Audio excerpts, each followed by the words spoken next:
নমস্কাৰ বন্ধুসকল, স্বাগতম জনাইছোঁ মোৰ চেনেল ফেক্স অফ ৱৰ্ল্ডলৈ।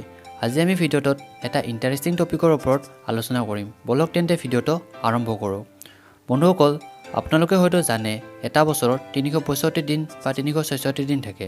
কিন্তু বন্ধুসকল, ইয়াৰে কোনটো সত্য, 365 দিন নে 366 দিন? বন্ধুসকল, ইয়াৰে দুয়োটাই সত্য।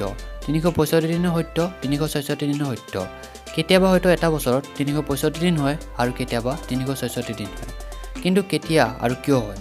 বন্ধুসকল, আমি সাধাৰণতে এটা বছৰত 365 দিনে বেছিকৈ পাওঁ আৰু প্ৰতি 4 বছৰৰ মূৰে মূৰে 366 দিন পাওঁ।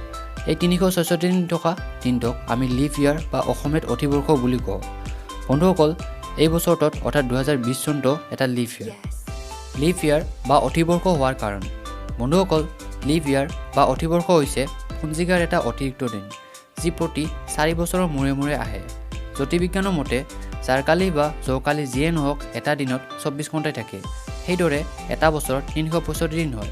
কিন্তু বন্ধুসকল, প্ৰকৃততে পৃথিৱীৰ সূৰ্যৰ চাৰিওফালে সম্পূৰ্ণভাৱে এপাক ঘূৰিবলৈ 365 দিন 5 ঘণ্টা 49 মিনিট 12 ছেকেণ্ড লয়। 5 ঘণ্টা 49 মিনিট 12 ছেকেণ্ডক সাধাৰণতে 6 ঘণ্টা বুলি ধৰা হয়।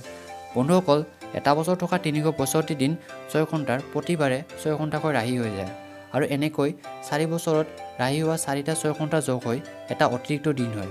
তেতিয়া এটা বছৰত 365 দিনৰ পৰিৱৰ্তে 366 দিন হয়, যাক আমি লিভ ইয়াৰ বা অতিবৰ্ষ বুলি কওঁ। এই অতিৰিক্ত দিনটোক ফেব্ৰুৱাৰী মাহৰ লগত যোগ কৰা হয়। তেতিয়া ফেব্ৰুৱাৰী মাহৰ দিনৰ সংখ্যা হৈ গৈ 29 দিন।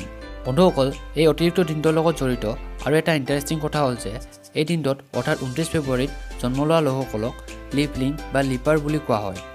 বহুতো মানুহে এই দিনটোত জন্মগ্ৰহণ কৰিলে নিজৰ জন্মদিনটোক হয়তো 28 ফেব্ৰুৱাৰী কৰে নাইবা 1 মাৰ্চ কৰি লয়। কিয়নো যদি 29 ফেব্ৰুৱাৰী কৰে তেন্তে তেওঁলোকৰ জন্মদিনটো প্ৰতি 4 বছৰৰ মূৰে মূৰেহে আহিলেহেঁতেন।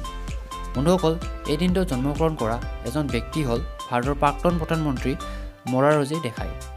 বন্ধুসকল, ভিডিঅ'টোৰ আজিৰ বাবে এইখিনিয়ে। ভিডিঅ'টো চাই কেনে পালে সেই বিষয়ে তলত কমেণ্ট কৰি নিশ্চয় জনাব।